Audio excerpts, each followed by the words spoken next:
quitting or breakthrough. You're going to have that choice to make.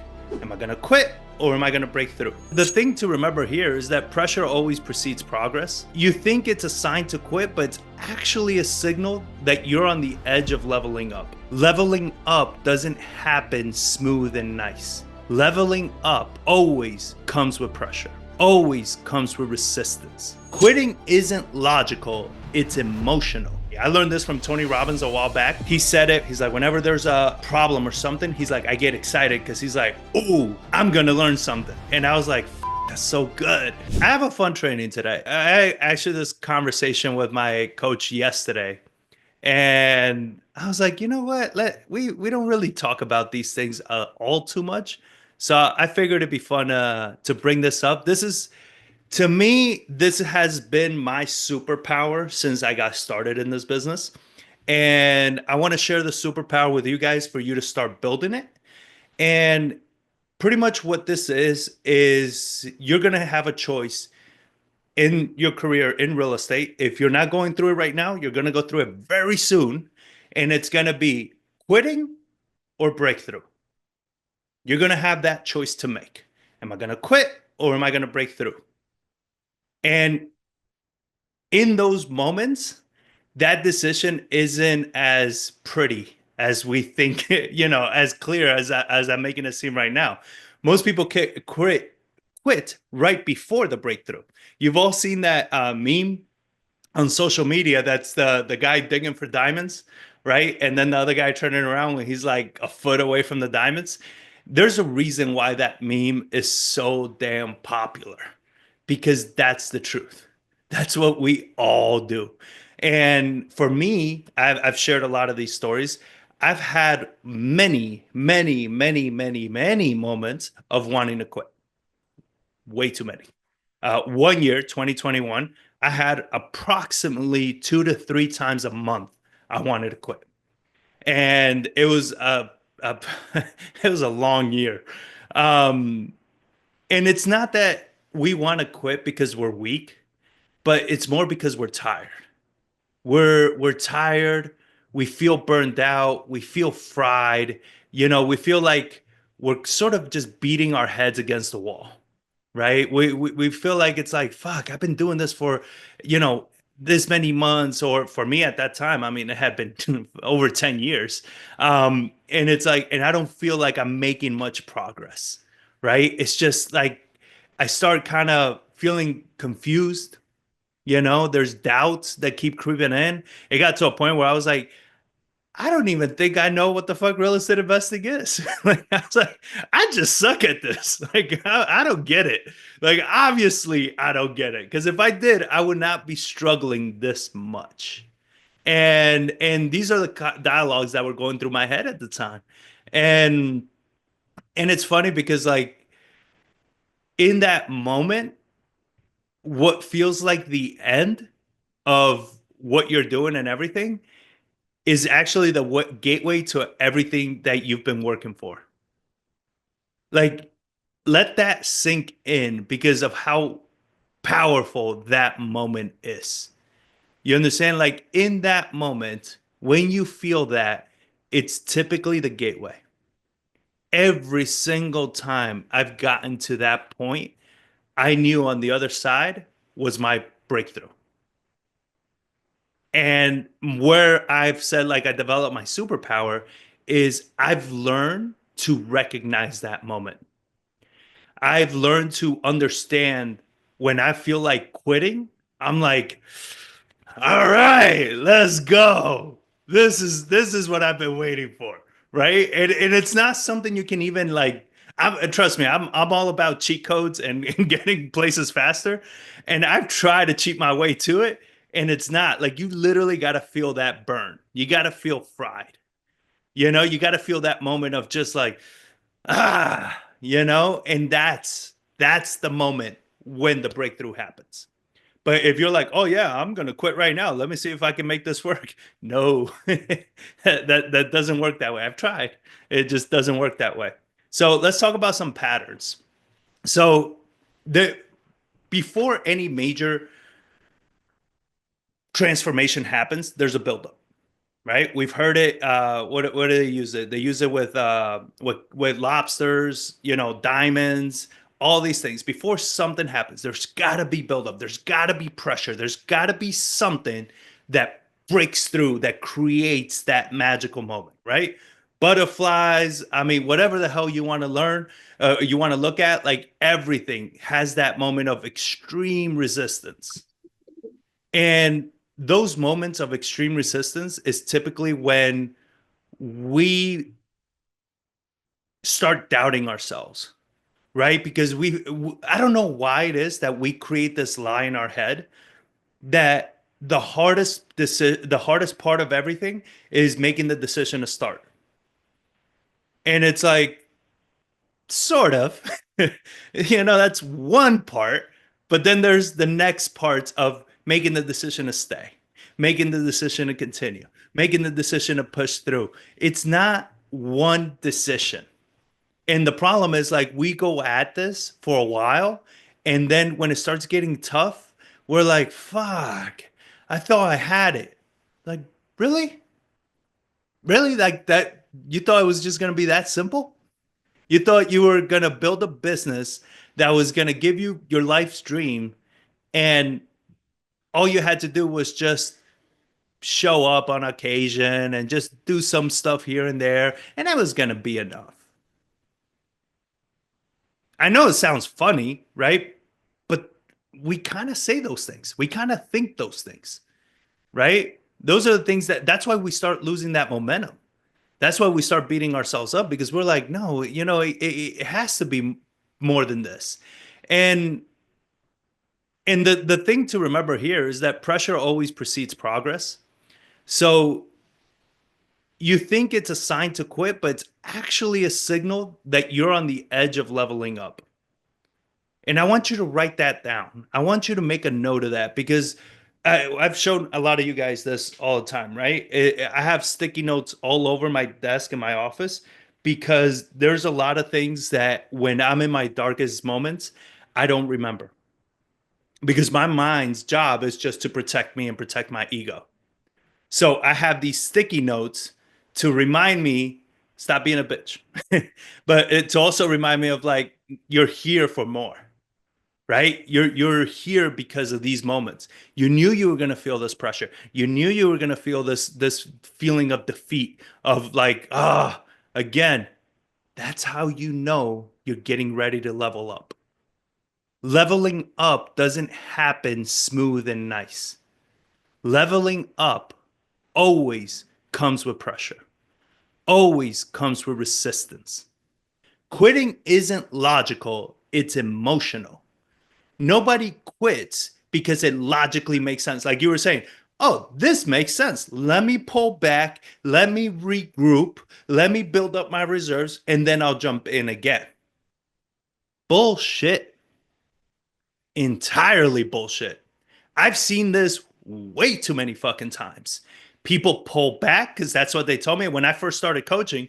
Like, I didn't want to pressure people, right? Because I don't want to be a guru. So I'm like, no, yeah, go ahead, yeah, do what you got to do and all this. And then my coach, she's like, "Oh, so I guess you must hate your students." And I was like, fuck. I was like, "Why do you say that?" She's like, "Cuz are they going to go back?" I was like, "No, I haven't seen them get back in real estate." And she's like, "So how is you letting them quit on themselves helping them?" And I was like, "Fuck." I was like, I thought I was being a nice guy, right? The nice guy. And I was like, damn it. I was like, yeah, you're right. Because once you start quitting, you give yourself always an out. There's always an out. And like I tell you, it's not logical. It's emotional, but we will try to rationalize it. Well, you don't understand. My spouse is putting pressure on me. My job, my this, my that, my security, my whatever. I get it. I get it.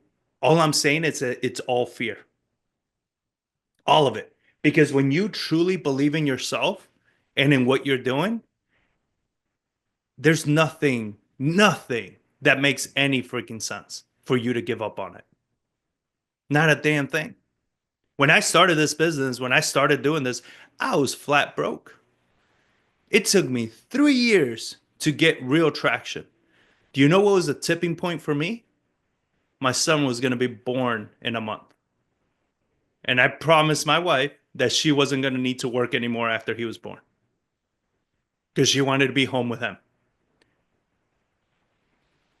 I did in a month what I couldn't do in 3 years.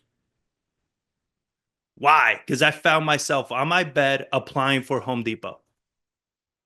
Because logically, I was like, I'll go work at Home Depot. I've been a contractor the majority of my life. I know Home Depot better than most employees.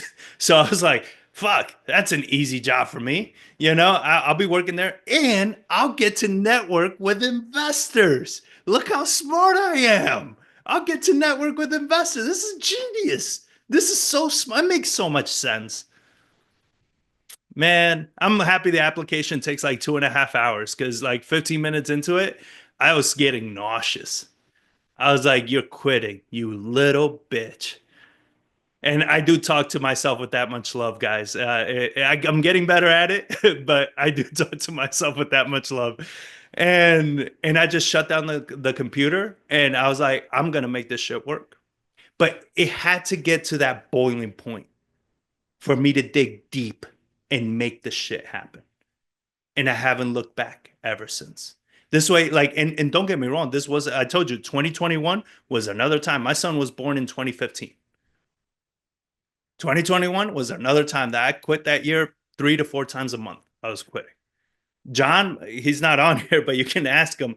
He's like, dude, I got whiplash with you, man. Like I have like PTSD. I don't know what the fuck is going on because like he didn't know what the hell. Because I'm the one that kind of drives the business, and he does a lot of the like the operation stuff. So it's like without you, what the fuck are we gonna? I don't know. Like I could flip some houses, but what the hell else do we do? And I was just so fried. And the thing to write down on this one is you're not actually quitting on your goal. You're trying to quit the discomfort you're feeling in the moment. That's what it is. You're trying to quit that discomfort that you're feeling in the moment. What's that discomfort? That discomfort comes from, am I even doing the right thing? Am I even worthy? Do I know what the hell I'm doing? Am I good at this? Like whatever it is, that's where that discomfort is coming from. And you're wanting to quit that. You've been uncomfortable for so long that you're just tired. And I don't blame you. I get it. I completely get it. We can only take a beating for so long before we're like, all right, uncle, that's it. I'm good. Like, but are you though? Are you really good? And in those moments, this is like where we've talked about this with previously, right? You got to redefine the moment, or preferably reframe what the moment means. Like I said, now when I feel that I'm at a point that I want to quit, I get excited. That's the reframe that's happened for me. I learned this from Tony Robbins a while back. He said it with when he has a challenge in his life. That's what he said. He's like, whenever there's a problem or something, he's like, I get excited because he's like, ooh, I'm gonna learn something. Right. And I was like, fuck, that's so good. Leave it to Tony Robbins to say something good. And it was something that it just hit me hard. That I was like, all right, what's the reframe from this? And it's like whenever I feel that I'm about to quit, I reframe it. So it's like, this is it. This is the fucking moment I've been working on. All of a sudden, I get a second burst of energy. Like where I felt so defeated, so beaten down, so more like, ugh, I don't have the energy. And then you just see that glimpse of hope, and it's like, let's fucking go. Like I got this. And all of a sudden, it's a whole different burst of energy that just irradiates through everything in your body. So this is like, and I wrote this down, like your personal fork in the road, right? If you turn back, you'll go back to who you were. If you go forward, you might not even recognize the person you'll become. And that last piece, not recognizing the person you'll become, is fear inducing for a lot of us. What does that person look like? What does that Ephraim that doesn't quit look like? What does that Jerry that doesn't quit look like? What does that person that closes deals and lives a financially free life look like? That's a scary fucking question for a lot of us because we know who this person is. That's why a lot of times, and I see some of you guys, right? You're distracted right now doing other things because you're so busy and such a hard worker. And it's not, right? You are avoiding the focus part of this exercise because it's not fucking comfortable for our ego. This is not the moment that our ego wants to be talked to. This is why we find things to be busy with because it's that uncomfortable to deal with. And I get it. I fucking get it. When a lot of times when I'm with my coach, I fidget like a motherfucker. Like I got so many toys on my desk that I start messing with because it's like it is so physically uncomfortable for me to just sit still and journal and make notes and be in the moment. So freaking uncomfortable. But that to me is another reframe. When I feel that way, that's when I sit the fuck down and open up my journal. Because that's when my own body's telling me like we are resisting this shit. Lean in. Stop playing scared. So the next thing, breakthroughs don't always feel like breakthroughs. We think breakthroughs come like with fireworks, celebration, proud to be an American. It's gonna be playing in the background. Like it's none of that shit. Most breakthroughs feel exhaustion, silence, and then is when we feel the clarity. When I had my clarity moments with my business, it always came after those feelings, after the feelings of waking up at 3 a.m. in a panic attack, drenched head to toe, even though we keep our house at like 65 degrees. Like I would get up and I just sleep with my boxers and I would go and lay down on the kitchen tile floor because it was like I was on fire. And I would just lay there. I'm like, all right, fuck it. And then the clarity seeps in. Now, I don't wish that on any of you guys. Panic attacks are the scariest fucking things to experience. For the longest time, I kept thinking that I was dying or I was gonna have a heart attack. It was the scariest moments of my life. But that's kind of what it looks like. Like and these moments are different for everybody. Not everybody's gonna experience a panic attack, but you're gonna experience a moment of just extreme defeat. Like, man, I've been at this for 6 months, a year, whatever. And what the fuck? Yeah. I was at this for 3 years before the breakthrough, and then for like 10 years before the next breakthrough.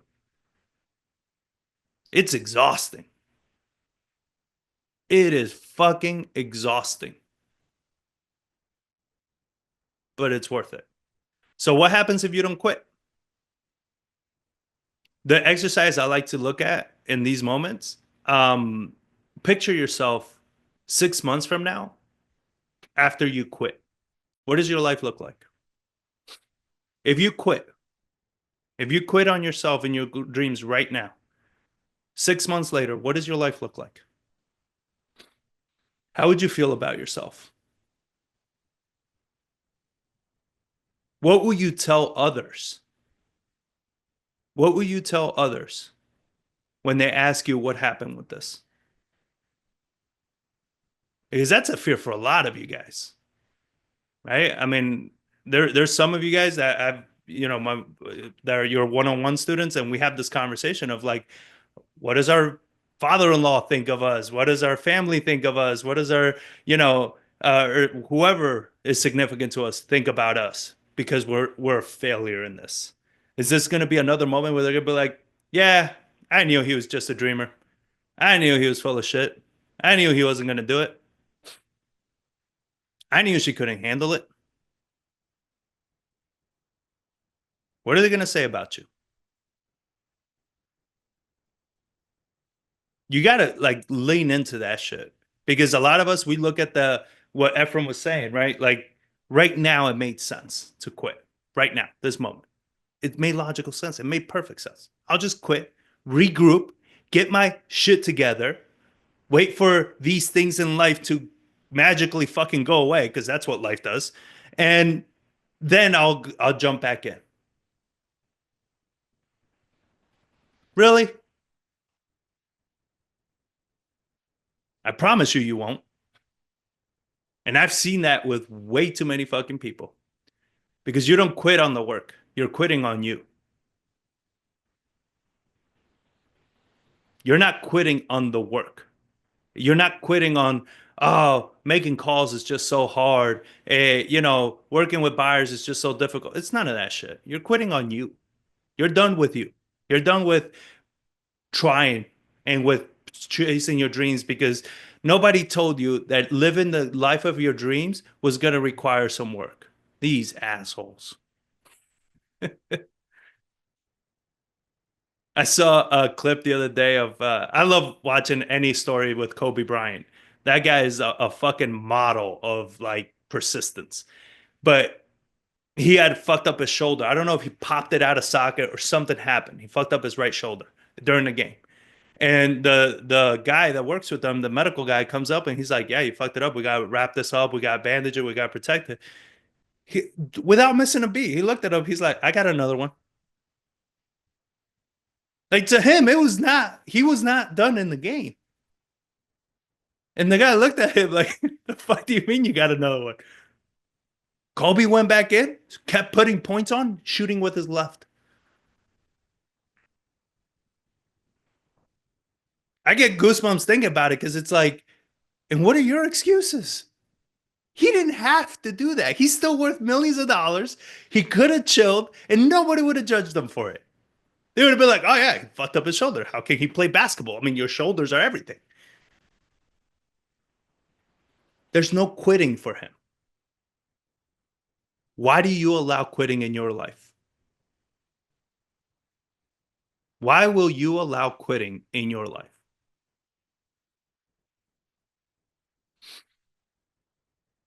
There's a book by Ed Milet, The Power of One More. It's an excellent book.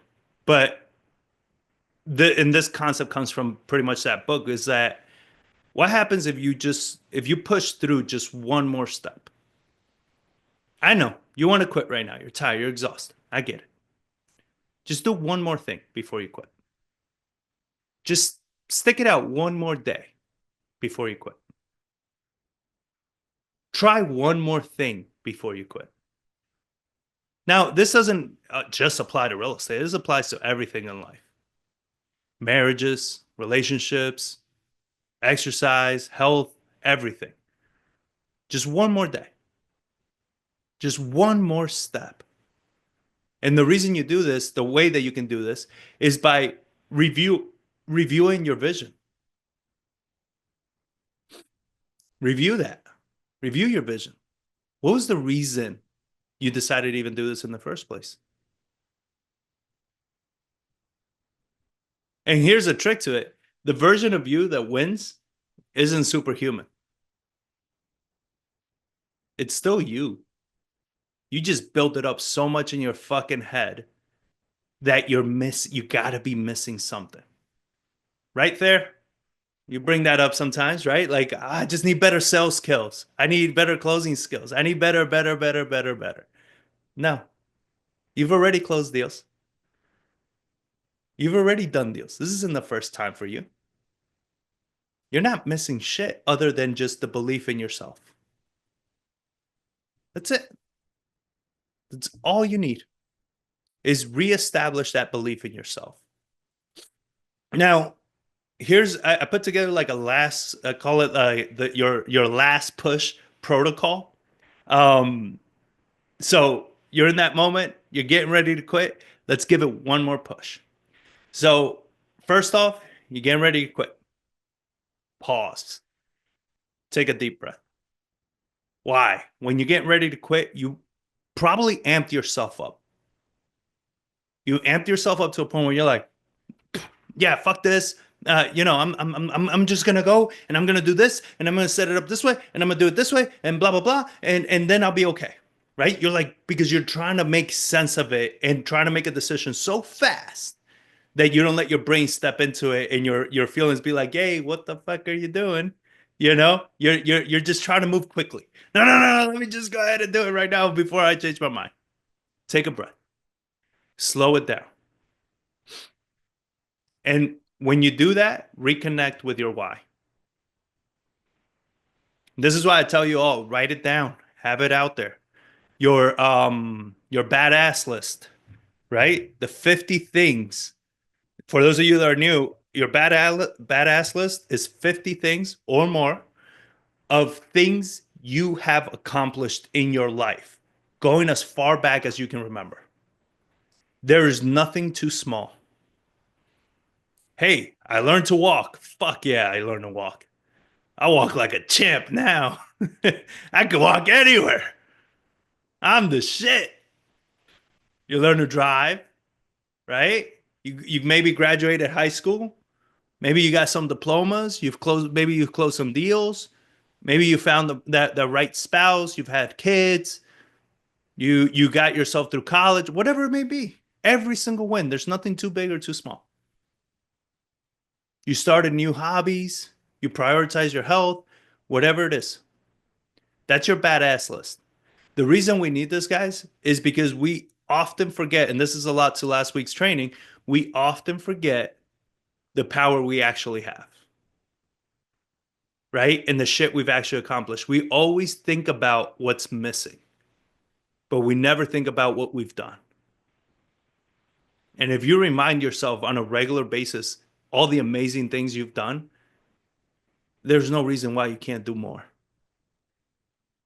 None at all. You did those things not knowing how you were going to do them, and you did them anyway. This is just another one. Number three, ask yourself, what's one thing I can do right now that moves me forward? What is one thing I can do right now that moves me forward? For me, I have a sticky note here that says, who can I talk to? Because for me, when I get into these funks, I need to get out of my own head. So I need to reach out to somebody. A lot of times that's my coaches. A lot of times it's my business partner, is a friend. Who do you need to reach out to make sure that you get that help that you need? And this is why we did a training a while back on selecting the circle that's around you. I've curated the people that are around me very carefully.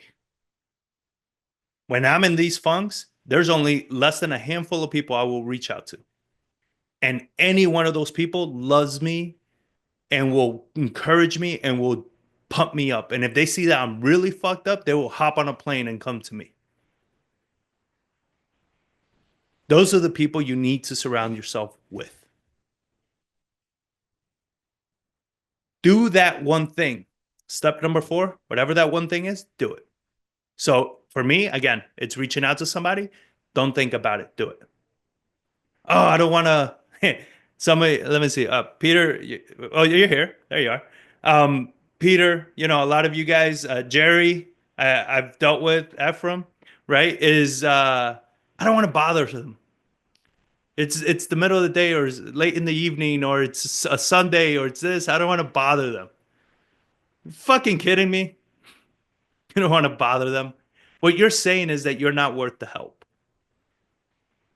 How does that feel for you to not be worth the help? That's not very fucking encouraging for you to feel that way. Just do it. Nike has a point.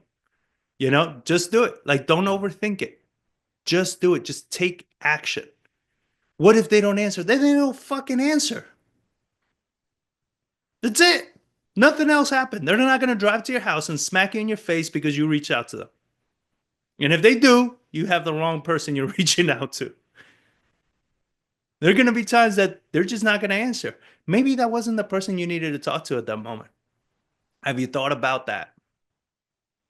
Have you thought about there's no coincidences in life? I heard this the other day that's like, The universe is not that unoriginal to create coincidences. You know, like it's too perfect. There's no coincidences. If you call somebody and they didn't answer, that's probably because you weren't supposed to talk to them. Who's the next person you should be talking to? And a lot of times it could be the person you least expect. That's happened to me way too many times. I don't even judge it anymore. So do that one thing. And number five, the most important one out of all these, is now you reevaluate. Reevaluate. So you did the one thing. Now reevaluate. Are you still in the same position or did you get that second burst?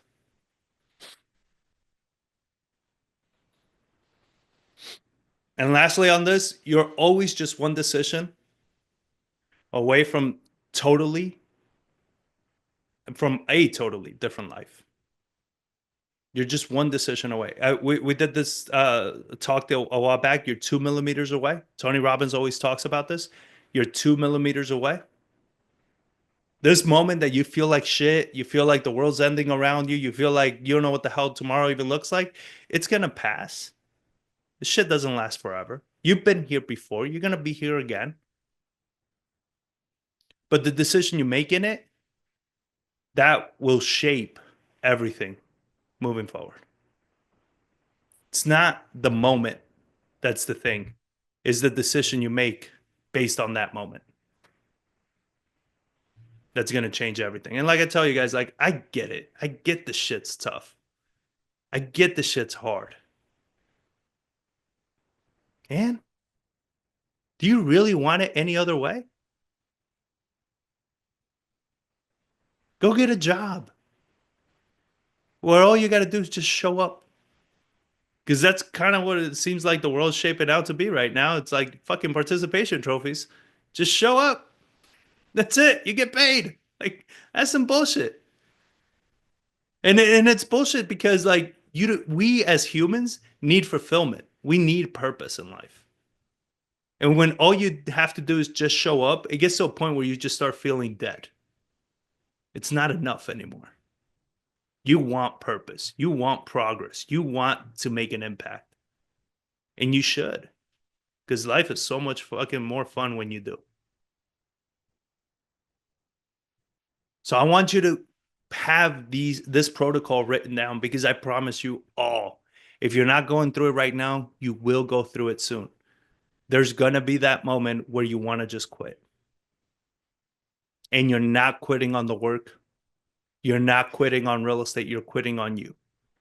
That quit is what Ephraim said. It was the not believing in yourself piece. That quitting is not that you don't believe. Everybody knows real estate works. That's why you're here. You know real estate works. You know real estate makes money. You've seen it. You've experienced it probably. You've seen other people experience it. Real estate fucking works. So where's the lack of trust and faith? It's in yourself. And when you admit that piece, man, you become so fucking powerful. Because if all it is just belief in yourself, you can change that right now. Just remind yourself how fucking badass you are and the shit you've already done. This isn't nothing new.